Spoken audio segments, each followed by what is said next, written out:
Nintendo's next generation console is getting revealed very soon. But what if I told you we already know everything? From the performance to the design, here's everything we already know about Nintendo Switch 2. Hey everyone, and welcome to World of Gaming. The Nintendo Switch 2 has been the most excited I've ever been for a new console in recent years. Ever since 2019, people have been hoping for a better version of the Nintendo Switch, and while we did get the Nintendo Switch OLED model in 2021, with a bigger OLED screen and enhanced features, we haven't seen any true generational uplift since the launch of the Switch back in 2017. The Nintendo Switch 2 is set to change all of that, with a familiar yet upgraded design, significantly more performance, and more. Before we get into all the leaks and rumors though, we have to start with the official stuff. Back in May 2024, Nintendo President Shuntaro Furukawa went to X to say the Nintendo Switch's successor would be revealed by the end of the fiscal year, this being before March 31st, 2025. Fast forward to November and another tweet was published, this time confirming backwards compatibility with Nintendo Switch software and continuation of Nintendo Switch Online on this next console generation. This is unlike the original Nintendo Switch, which used an entirely new cartridge format and online infrastructure. The advantage of this is that people will have a gigantic backlog of games from the original Switch that will now still work on Nintendo Switch 2, and, in addition, this will likely mean that the current Nintendo eShop won't disappear anytime soon. With the official news out of the way, it's time for an obligatory spoiler warning. The following leaks and rumors might give away major information about the successor to the Nintendo Switch. If you wish to not be spoiled, click away from this video. If not, well, you're in for a ride. Firstly, back in fall 2023, Nintendo supposedly held a private meeting with some developers at Gamescom in Cologne, Germany. Reportedly, it ran a few tech demos on the hardware equivalent to the next console, and these specific demos used techniques that wouldn't have been possible to use on the original Switch. Leaks from as early as 2022 indicated that Nintendo would use one specific chipset for the Nintendo Switch 2, this being the NVIDIA Tegra T239. This was first confirmed when Linux kernel support was added for this SoC, and later got confirmed by shipping manifests between Nintendo and other companies in March 2024, and then later got confirmed again by pictures of the Nintendo Switch 2 motherboard. Yeah, that's how much we already know about this console. The Tegra T239 supposedly uses 8 ARM Cortex A78C cores for the CPU and 1536 CUDA cores for the GPU, alongside 48 tensor cores for machine learning tasks and 12 ray tracing cores for enhanced lighting in games. The console also uses 2 modules of 6GB of LPDDR5X RAM running at 7500 megatransfers per second and should ship with 256GB of internal storage with speeds of up to 2.1GB per second. Now, I know what you're thinking, what is this supposed to mean? To answer that question, let's compare this with the specs of the original Nintendo Switch. NVIDIA Tegra X1 in the Nintendo Switch HTC001 model has 4 ARM Cortex A57 cores for the CPU and 256 CUDA cores for the GPU. The A78C cores in the Nintendo Switch 2 are way more powerful than the A57 cores in Switch 1, as they were intended to be used in laptops, whereas A57 cores were primarily used in mobile phones a decade ago.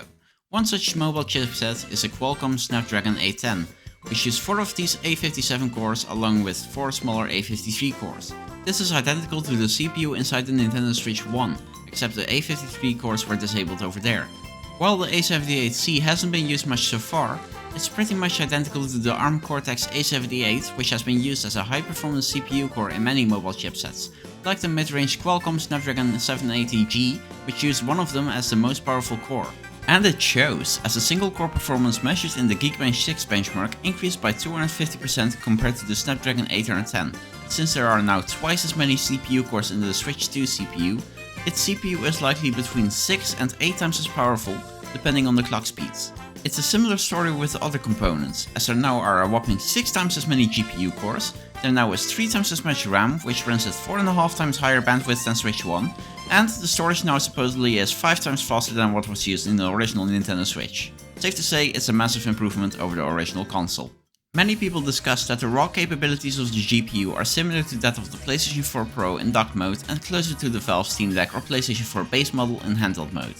That being said, the PlayStation 4 generation is archaic at this point and seriously lags behind in some departments like the CPU and RAM capacity, and the Steam Deck suffers from it essentially being a PC, most games for it not being optimized to the same degree as console games.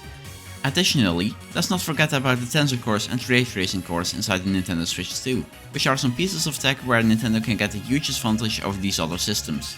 The tensor cores inside the Nintendo Switch 2 are essentially AI cores. They are optimized to run machine learning tasks at speeds way higher than conventional CUDA cores. While Nintendo has expressed they won't be using generative AI in the game development process, this doesn't mean these tensor cores will be useless. This is because of Nvidia's DLSS technology.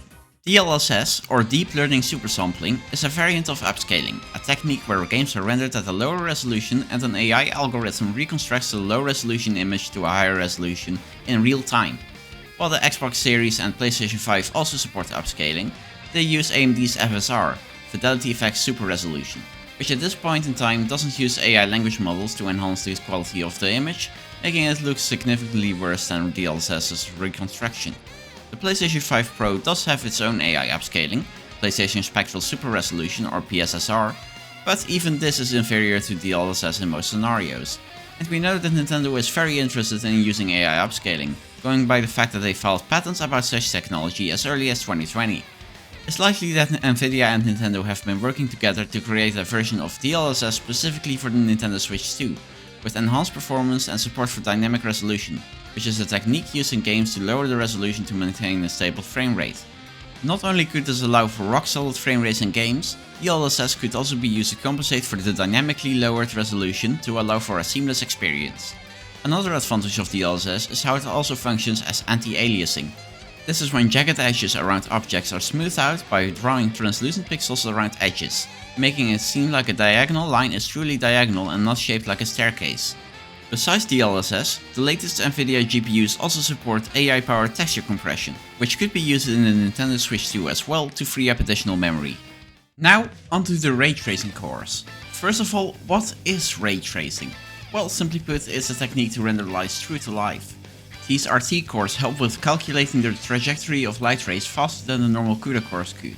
This can make a big difference when it comes to reflective surfaces, as on Switch 1, developers would often use cube maps, which are low-quality 360-degree environment spheres that are projected onto a reflective surface.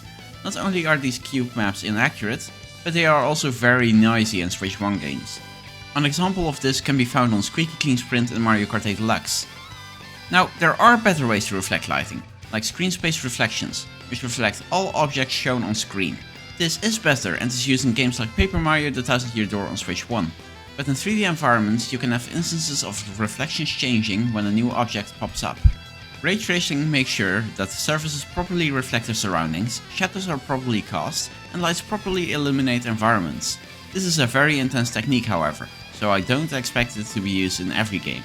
But it will likely be used to some extent in some major first-party games or games that don't require as much horsepower to run. With performance leaks out of the way, let's discuss the design of the console. Now obviously this will require speculation since the console's design is something entirely unknown to us. Oh, for fuck's sake. Okay, so for this we need some backstory. Back in fall of 2024, images of an October 2023 prototype surfaced on a Chinese social media site. These leaks perfectly aligned with info provided by accessory manufacturer MobaPad from earlier that year, who got a chance to feel the Nintendo Switch covered by an opaque box. They also provided information on other stuff, like game and controller backwards compatibility, a new attachment system for the Joy-Cons, and a 1080p 8-inch screen. A couple more manufacturing leaks got out before on December 14th, Reddit user u/nexthandheld dropped this post on the Nintendo Switch 2's subreddit. I'm from the future. I got my muggy hands on a final release Switch 2 and its dock. Ask me anything, I'll post proof on Christmas. Now, of course, this was just a silly Reddit post, and Nexthandheld was obviously a troll, and obviously he was lying about having the Oh, you gotta be kidding me! Okay, so he fulfilled his promise and posted genuine pictures of the Nintendo Switch 2 with an AI-generated background to keep his identity hidden. A smart move considering around that time a Samsung employee got fired for leaking the Samsung Galaxy S25 Plus because he forgot to censor the serial number. Nexthandheld later published more images of the dock and Joy-Cons, while in the meantime, many accessories showed up online, all with the same design as either Nexthandheld's model or the model of the 2023 prototype. And it's not just the small and obscure brands, no, iVoler, Satisfy, D-Brand, Skull & Co, most recently Genki during CES, everyone had their accessories ready. And thanks to countless leaks from manufacturing, we now know exactly what the Nintendo Switch 2 looks like and what it can do. So, without further ado, here's everything summed up. Actually though, there is still something I need to mention. Reliable leakers 91 Mobiles and On Leaks, who have been known for accurate smartphone leaks for the past 10 years, have released more accurate information about the Nintendo Switch 2. I will be using info from those leaks wherever applicable for the sake of accuracy. Nintendo Switch 2 will look very similar to the original console. That being said, it's bigger. The tablet comes in at about 206 by 115 by 14mm big, while the console, with Joy-Cons attached, comes in at 271 by 116.4 by 31.4mm, taking the triggers and sticks into account. The system has a microphone, probably this hole over here near the volume buttons. The sticks seem to be slightly larger on the original console, and the triggers, while still digital, are deeper and wrap around the sides of the console more. The sticks also seem to be concave instead of convex like on the original Switch, and are reported to have Hall effect joysticks, which use a magnetic field instead of mechanical potentiometers to prevent Joy-Con drift.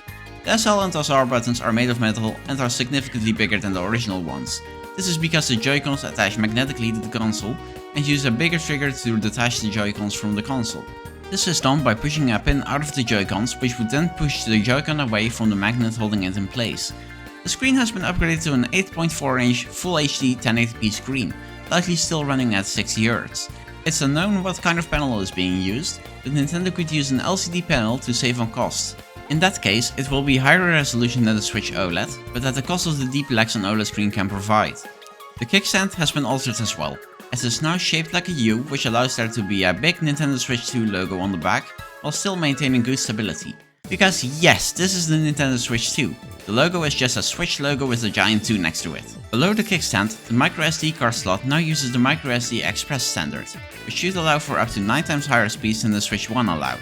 These cards will be more expensive, but not by much, as going by leaks from GameStop Australia, 1TB would be priced at the equivalent of $90 and 256GB would be just $30. Furthermore, the dock is a lot rounder now.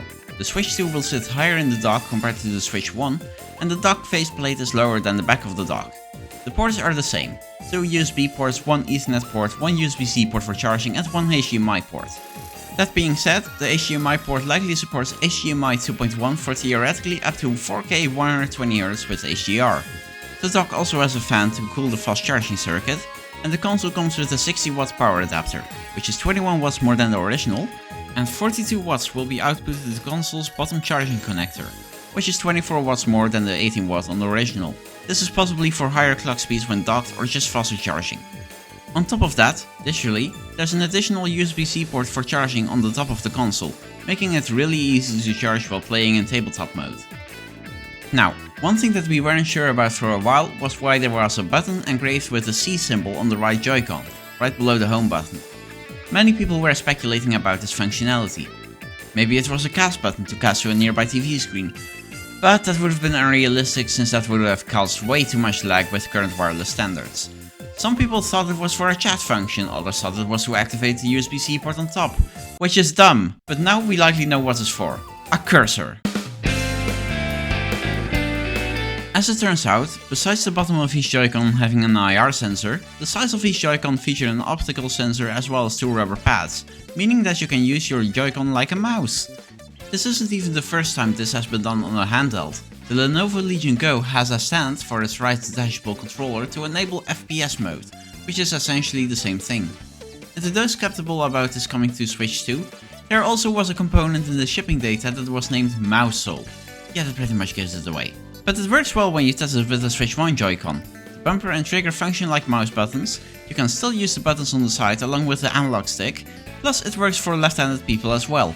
This could be amazing for games like Super Mario Maker 3, a sequel to Game Builder Garage, and more. I do hope Nintendo will include some sort of stabilization bracket in the box, but we'll see how that goes when the system launches. Something we don't know anything about so far is the Joy-Con grip. Will the Switch 2 even have one? Actually, probably yes. A Joy-Con charging grip for Switch 2 is listed between leaked GameStop items in Australia. I personally expect the Joy-Con grip for Switch 2 to just feature 2 openings for the Joy-Con sides to latch into from an angle. Another possibility is that the grip would consist of 2 pieces.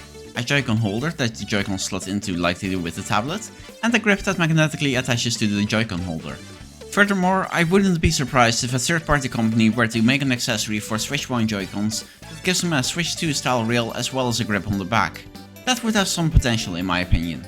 Now, while we have talked about the specs of the Switch 2 already, we haven't discussed the performance potential much. I've done my own research and tried making reasonable estimates to be able to not only estimate the performance of Nintendo Switch 2, but also to attempt comparing that to other consoles. So, here we go. Clock speeds for the Nintendo Switch 2 were recently leaked through data mining. These clock speeds aren't 100% sure to be finalized and they do have some quirks, so take this with a grain of salt. That said, it will give us an indication of what performance could be like. For handheld mode, the clock frequency would be 561 MHz, and in docked mode it would be 1007.3 MHz, which is a weird number, almost as if it's a fraction of something else. Either way, this would give the console 1.72 teraflops in handheld mode and 3.09 teraflops in docked mode. A teraflop, or T-flop, stands for Tera Floating Point Operations per Second, essentially indicating how much computational power a chip has. Usually, for GPUs, the FP32 or 32-bit floating point performance is calculated. Now, not all T-flops are equal, depending on the architecture. For example, handhelds like the Asus ROG Ally use the AMD Z1 Extreme, which has 8.3 T-flops. However, these are dual-issue shader T-flops. This is a theoretical capability that doesn't translate to games, so instead it's the equivalent of a regular 4.15 teraflop GPU. That still doesn't mean the Nintendo Switch 2 will be 75% as fast as that, as different architectures will also result in different performance even with the same amount of T-flops. By comparing graphics cards from different architectures, you can compare the peak theoretical graphical capabilities between consoles. If the Nintendo Switch 2 were to use 1007.3 MHz clock speeds on the GPU in docked mode, it would be 5.9 times faster than the original Nintendo Switch's GPU. In handheld mode with 561 MHz, it would be 6.6 times faster than the original Nintendo Switch, running at its common handheld frequency of 384 MHz. The original Switch used 3 different performance profiles in handheld mode, ranging from 307 to 460 MHz, with 384 MHz being the middle option. Comparing the Switch 2 to other consoles, however, there is a noticeable difference. While it does smoke the Steam Deck and the base PS4, it lags behind the PlayStation 4 Pro and Xbox Series S by a significant amount. The PlayStation 4 Pro is around 50% faster, while the Xbox Series S is a whopping 70% faster than the Switch 2 in docked mode. It's also decently far behind the Z1 Extreme handhelds, though those are at least $600, so that makes sense. This performance makes me believe that these clock speeds aren't the final numbers, as even with the LSS, the performance claims from developers don't really align with the numbers. But arguably, who cares? If the devs can make it work, it's good. The PC equivalent of the Switch 2 in docked mode would probably be the Nvidia GeForce GTX 1630, which retailed for $149 in the US market. In handheld mode, at 561 MHz, the Switch 2 would beat the Xbox One by a nice margin. It wouldn't quite beat the Steam Deck, but even at a 25% lead for the Steam Deck, the Switch 2 would get a better gaming experience due to superior optimization.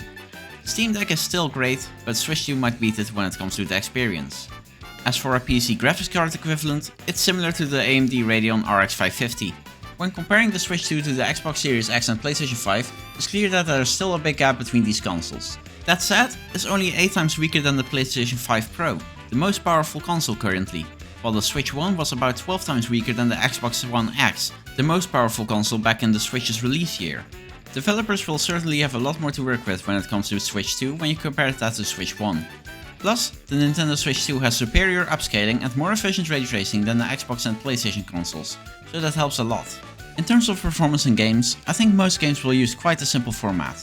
Most games in handheld mode would run at a resolution between 540p and 720p and upscale to 1080p to fit the screen resolution, perhaps with the option to disable upscaling as it takes up some resources, so disabling that might give you slightly more battery life. In docked mode though, base render resolution would be between 720p and 1080p in most games, and the console would upscale the game to somewhere in the range of 1440p to 4K. Frame rates would likely depend on the game, so AAA games might be 30fps while first party titles would run at 60fps. Depending on the game, there might also be a performance mode that lowers the render resolution but increases the frame rate. Lightweight games, like 2D platformers, also could possibly run at up to 120fps in docked mode. Backwards compatible games might render at a native 1080p in handheld mode though, because of the substantially higher power, but all of that is just speculation for now. Now, let's talk about battery life. Many people have had concerns about battery life for Switch 2. The Tegra T239 was initially thought to use Samsung's 8nm DUV processor node. While that could still get 2 hours of battery life out of the system, that's worse than even the first version of the Switch. When the motherboard leaked out, however, the opinion on the node changed. The size of the T239 looks to be about 200mm squared, which would potentially be too small for 8nm, as the T239 possibly would have been around 341mm squared if manufactured on Samsung's 8nm. However, Samsung's 5nm EUV has a 70% increase in transistor density, making it fit inside the 200mm squared die area. Chips with a higher transistor density also are more capable of being efficient. The Switch 2 doesn't have that big of a cooling system. Heck, the air intake is on the bottom, so 5nm can help decrease the heat output. With 5nm, I'd personally expect about 3.5 to 4.5 hours of battery life in AAA games, with Switch 1 titles potentially getting 10 plus hours of battery life. That's still really good. This far into the video, you may be thinking, wow, this system sounds amazing, but what's a system without games?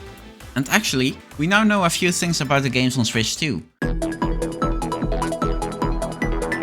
A few games have been revealed already that have their launches planned for the next system, like Yooka-Laylee. Some games like Pokemon Legends ZA and Metroid Prime 4 Beyond might be cross-gen games at launch that will both have a Switch 1 and a Switch 2 version, but I don't count that as a Switch 2 game. Reportedly, a few third-party games have also been rumored, including Final Fantasy VII Remastered and Rebirth, Microsoft's Flight Simulator 2024, Halo the Master Chief Collection, EA FC 25, Tekken 8 and Red Dead Redemption 2. These are all really big games that simply couldn't run on Switch 1. As for first-party games, nothing has been confirmed yet, but u/next handheld did say the following in his Q&A. Were you able to play any games on the system you touched? If yes, could you tell which? I didn't get to turn it on, but I know of one game coming out, only because there is a special edition of the Switch with the game. Would you mind saying what game it is? The number 9 is in the title. How did you know the special edition Switch 2 has a 9 on it, but can't confirm which game it is? To be fair, I didn't see a 9 myself, I just know what game it is. Whether it's called that specific name though, I'm not sure. Is a game with 9 in the title related to noises? Unless they're EVs. While it's entirely speculative for now, this could indicate that the Nintendo Switch 2 will have a special edition for the next Mario Kart game, possibly Mario Kart 9 or something else. The last thread pretty much rules out any possibility of another game with the number 9 in the title, so I'd expect the next Mario Kart game to launch alongside the console. If so, I cannot wait. That brings me to the color scheme of this system. So far, we've seen one color scheme in particular. Matte grey with neon blue and orangey neon red accents below the analog sticks and on the rails, basically the inverse of Switch 1. Next Handheld also mentioned they were told about a white version existing, and the special edition would be something entirely separate. Depending on how the special edition looks, I'll either get that or the white model. Currently I have a Mario Red Nintendo Switch, and it looks kind of out of place in my largely white setup, so I want to avoid that with Switch 2. Finally, the price and release date. I personally predict that the Nintendo Switch 2 will retail for anywhere between $399 and $449 US. In Europe, 439 to 489 euros would be my pick, while in the UK, 369 to 419 British pounds wouldn't be unlikely. In Japan, the price of the original Switch was 29,980 yen, but the yen has lost a significant amount of value since 2017. So I'd expect a price hike to about 63,980 yen at most. That's more than twice as much as the original Nintendo Switch, but it could very well be less than that still. Nintendo has been selling the Switch at 29,980 yen since it launched, and at the moment that's just $190. It wouldn't surprise me if Nintendo were to keep the prices a little lower for the Japanese market still, more like 53,980 yen. But that being said, I'm not an economics expert. As for the date, the common opinion is that the release will be somewhere between March and May, maybe June. I personally predict Nintendo will release the system on April 11th, which would align with the statements by u/next handheld about the release date. As for the reveal date, many journalists are now corroborating on a reveal this Thursday. So, if you're watching this video more than 5 hours after publication, you'll probably know if this is real or not. If possible, I'm going to pick up the system on day 1, but if not, week 1 will be my goal.